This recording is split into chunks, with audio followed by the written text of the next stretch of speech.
तो स्वागत है। आज हम जिस विषय पर बात करने वाले हैं वो है प्राणियों में संरचनात्मक संगठन। हाँ, एक बहुत ही दिलचस्प विषय है ये। बिल्कुल।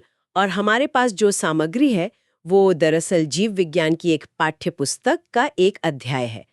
तो आज हमारा मिशन ये समझना है कि कोई भी जटिल जीव, मतलब हम या कोई जानवर, आखिर बनता कैसे है। एक कोशिका से ऊतक, फिर ऊतक से अंग, और फिर उन अंगों से पूरा का पूरा शरीर। और मजे की बात यह है कि इस पूरी इतनी जटिलता की जो नींव है वो सिर्फ 4 तरह के मूलभूत ऊतकों पर टिकी है। हाँ, ये बात मुझे हमेशा बहुत हैरान करती है। ऐसा लगता है जैसे जैसे किसी ने आपको सिर्फ 4 तरह की ईंटें दी हो और आपने उनसे एक पूरा शहर बना दिया हो। सही बात है। जिसमें घर हैं, सड़कें हैं, पुल हैं, सब कुछ। और आज इस शहर की बनावट को समझने के लिए हम एक बहुत ही जाने पहचाने जीव का उदाहरण लेंगे, मेंढक। मेंढक एक बेहतरीन मॉडल है, बिल्कुल। उसकी शारीरिक रचना इतनी सीधी और आप कह सकते हैं स्पष्ट है कि वो हमें कशेरुकी यानी वर्टेब्रेट्स के शरीर के मूल डिजाइन को समझने में बहुत मदद करता है। अच्छा। और ये समझना जरूरी है कि ये जो संगठन है ये कोई संयोग नहीं है। ये तो लाखों सालों के विकास का नतीजा है जिसने जीवों को ज्यादा कुशल बनाया है। तो चलिए सीधे अपने मुख्य पात्र से मिलते हैं। भारत में जो आम मेंढक पाया जाता है उसका वैज्ञानिक नाम है राना टिग्रीना। राना टिग्रीना, हाँ। हम जानते हैं कि ये एक उभयचर यानी एम्फिबियन है, मतलब जमीन और पानी दोनों में रह सकता है। लेकिन इसकी एक और खासियत है कि ये एक असमतापी या कोल्ड ब्लडेड प्राणी है। इसका ठीक ठीक मतलब क्या है? तो इसका सीधा सीधा मतलब ये है कि उसके शरीर का जो तापमान है वो स्थिर नहीं रहता। अच्छा। वो अपने आसपास के वातावरण के तापमान के साथ बदलता रहता है। जैसे हम इंसान हैं, हम वार्म ब्लडेड हैं। हाँ। वहां चाहे गर्मी हो या सर्दी, हमारे शरीर का तापमान लगभग एक जैसा ही बना रहता है। मेंढक के साथ ऐसा नहीं है। तो फिर ये खुद को बहुत ज्यादा गर्मी या सर्दी में जिंदा कैसे रखता होगा? अगर तापमान बहुत ज्यादा गिर जाए या बढ़ जाए तब तो इसके लिए जानलेवा हो सकता है। बिल्कुल। और यहीं पर इसकी जो कमाल की अनुकूलन क्षमताएं हैं वो सामने आती हैं। पहली चीज तो है छद्मावरण। कैमोफ्लेज। हाँ, कैमोफ्लेज। ये अपने दुश्मनों से बचने के लिए और शिकार करने के लिए अपने रंग को माहौल के हिसाब से बदल सकता है।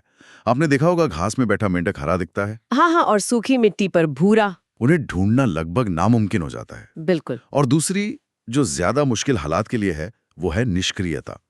जब सर्दियों में तापमान बहुत गिर जाता है तो यह शीत निष्क्रियता यानी हाइबरनेशन में चला जाता है। अच्छा। और जब गर्मियों में तापमान बहुत बढ़ जाता है तो ये ग्रीष्म निष्क्रियता या एस्टिवेशन में चला जाता है। इन दोनों ही हालतों में ये जमीन में गहरे गड्ढे खोदकर उनमें आराम करता है। अरे वाह, मतलब ये मौसम के बदलने का इंतजार करता है, एक तरह की लंबी नींद में जाकर। चलिए अब जरा इसके शरीर को बाहर से देखते हैं। इसकी त्वचा हमेशा चिपचिपी और नम सी लगती है, ऐसा क्यों? उसकी त्वचा पर श्लेष्मा यानी म्यूकस की एक परत होती है जो उसे नम बनाए रखती है। और ये नमी बहुत बहुत जरूरी है। अच्छा, क्यों? इसकी वजह हम आगे श्वसन पर बात करते हुए समझेंगे, लेकिन इस नमी का एक और बड़ा फायदा है। हमारे स्रोत में एक बहुत ही दिलचस्प बात लिखी है कि मेंढक कभी मुंह से पानी नहीं पीता। ये बात पढ़कर तो मैं भी हैरान रह गई। एक जीव जो रहता ही पानी में या उसके पास है, हाँ, वो पानी पीता नहीं, तो फिर उसके शरीर में पानी की जरूरत कैसे पूरी होती है? अपने इसी त्वचा के जरिए। उसकी त्वचा पानी को सोख लेती है। कमाल है। ये एक शानदार अनुकूलन है। अब अगर इसके शरीर की बनावट देखें तो बहुत सरल है। एक सिर और एक धड़, गर्दन और पूंछ होती ही नहीं। और इसकी आंखें बड़ी बड़ी और बाहर की तरफ उभरी हुई। स्रोत में एक निमिषक पटल का जिक्र है, ये क्या चीज है? ये एक बहुत ही कमाल की चीज है। ये एक तीसरी पारदर्शी पलक होती है। जब मेंढक पानी के अंदर होता है हाँ। तो ये झिल्ली उसकी आंखों पर आ जाती है और उनकी रक्षा करती है, बिना उसकी देखने की क्षमता को रोके। आप इसे कुदरती स्विमिंग गॉगल्स समझ सकते हैं। क्या बात है, कुदरती स्विमिंग गॉगल्स, ये तो कमाल का उदाहरण है। और इसके कान बाहर से नहीं दिखते, बस एक झिल्ली से दिखती है जिसे कर्णपटल कहते हैं। टिम्पैनम। अब इसके हाथ पैरों की बात करते हैं। इनमें भी कुछ खास है क्या? हाँ, बिल्कुल। इसके अगले पैरों में 4 उंगलियां होती हैं, लेकिन पिछले पैर बहुत लंबे और मजबूत होते हैं जिनमें 5 उंगलियां होती हैं। अच्छा। और इन उंगलियों के बीच में एक झिल्ली होती है जिसे पादजाल या वेब कहते हैं। ये झिल्ली इसे पानी में तैरने में मदद करती है। और लंबे पैर उछलने में। बिल्कुल। हमारे स्रोत में एक शब्द इस्तेमाल हुआ है, लैंगिक द्विरूपता, सेक्सुअल डाइमॉर्फिज्म। हाँ, इसका मतलब है कि नर और मादा मेंढक में बाहर से देखकर फर्क किया जा सकता है। ये फर्क क्या है? सबसे बड़ा फर्क है नर मेंढक में मौजूद वाक कोश यानी वोकल सैक्स। ये गले के पास थैली जैसी संरचनाएं होती हैं जिन्हें फुलाकर नर मेंढक टर्राने की तेज आवाज निकालता है। खास तौर पर प्रजनन के मौसम में मादा को आकर्षित करने के लिए। हाँ बिल्कुल, ये वाक कोश मादा मेंढक में नहीं होते। अच्छा, तो अब हम बाहर से अंदर की तरफ चलते हैं। सबसे पहले बात करते हैं इसके पाचन तंत्र की। मुझे एक बात बताइए, मेंढक तो कीड़े मकोड़े खाता है, मतलब ये मांसाहारी है, तो क्या इसका असर इसके पाचन तंत्र की बनावट पर पड़ता है? ये बहुत अच्छा सवाल है और इसका जवाब है हाँ, बिल्कुल पड़ता है। जीव विज्ञान में ये एक सामान्य नियम है कि मांसाहारी जीवों की जो आहारनाल होती है, हाँ, वो शाकाहारी जीवों की तुलना में छोटी होती है।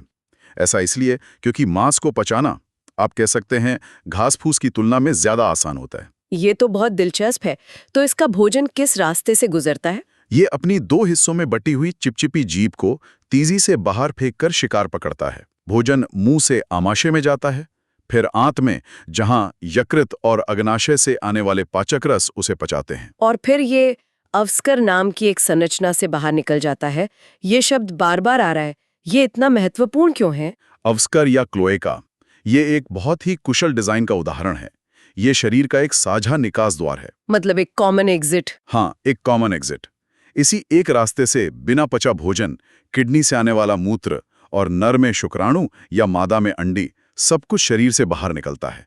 एक मल्टीपर्पज एग्जिट है। तो ये जो खाना पचाता है, उससे इसे ऊर्जा मिलती है। लेकिन ऊर्जा बनाने के लिए तो ऑक्सीजन भी चाहिए। और यहाँ मेंढक की कहानी और भी दिलचस्प हो जाती है। हाँ, क्योंकि ये एक नहीं बल्कि कई तरीकों से सांस लेता है। जब ये पानी में होता है तो ये अपनी नम त्वचा के जरिए घुली हुई ऑक्सीजन को सीधे अपने खून में सोख लेता है। अच्छा, तो इसीलिए इसकी त्वचा का नम रहना इतना जरूरी है। बिल्कुल, इसे त्वचीय श्वसन कहते हैं। और जब ये जमीन पर होता है? जमीन पर ये मुख्य रूप से अपने फेफड़ों से सांस लेता है, लेकिन त्वचा और मुख गुहा से भी कुछ श्वसन होता रहता है। और याद है हमने शीत और ग्रीष्म निष्क्रियता की बात की थी। हाँ, हाइबरनेशन और एस्टिवेशन। उस दौरान ये पूरी तरह से अपनी त्वचा से ही सांस लेता है। मतलब इसके पास एक बैकअप रेस्पिरेटरी सिस्टम हमेशा तैयार रहता है। कमाल है। अब जरा इसके ब्लड सर्कुलेशन की बात करते हैं। इसका जो दिल है उसमें खास बात है।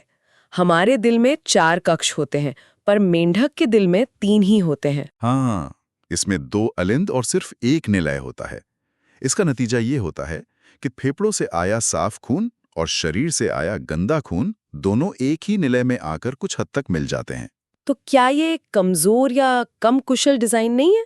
हमारे 4 कक्षीय हृदय में तो साफ और गंदा खून बिल्कुल अलग-अलग रहता है। देखने में ये कम कुशल लगता है, लेकिन असल में ये एक शानदार एवोल्यूशनरी ट्रेड ऑफ है। मेंढक एक असमतापी जीव है। उसे अपने शरीर का तापमान बनाए रखने के लिए ऊर्जा खर्च नहीं करनी पड़ती। उसकी ऊर्जा की जरूरतें हमारे मुकाबले बहुत कम हैं। ऐसे में एक उच्च प्रदर्शन वाला 4 कक्षीय हृदय बनाना और चलाना ऊर्जा की बर्बादी होगी। अच्छा, 3 कक्षीय हृदय उसकी जरूरतों के लिए पर्याप्त रूप से अच्छा है।